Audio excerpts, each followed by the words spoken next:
Out on bail na ang dating mamamahayag na si Jay Sonsa sa kanyang cyber libel case. Naurong din ang kanyang arraignment sana ngayong araw sa Hunyo. Narito ang agenda report ni Andrea Salve. Pansamantala nang nakalaya ang dating broadcaster na si Jay Sonsa matapos ang higit 3 araw na pagkakadetine sa NBI jail sa Muntinlupa.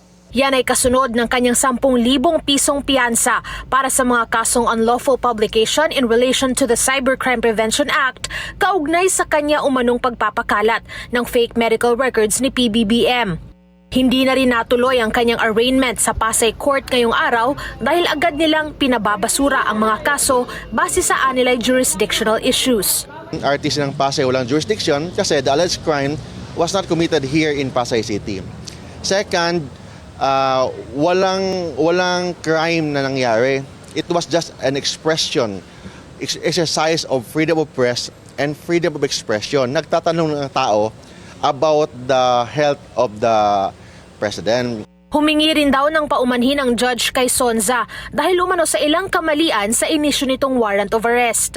Ang reason naman ni judge, mayroon daw silang form, yung platform na pag ilagay mo doon, bail required, bail zero ilagay. Sa form daw, ang ma-print daw, non-bailable. For kahit na hindi yata na nabasa, pinipirmahan pa rin niya. Binigyan na raw ng korte ng 10 araw para magkomento ang Justice Department sa kanilang inihaing motion.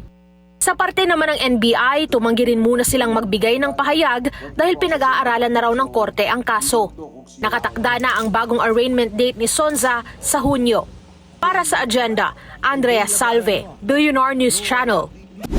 Manatiling nakatutok sa Billionario News Channel. Sumubaybay sa aming social media accounts at mag-subscribe sa aming YouTube channel para sa mga bago at eksklusibong balita.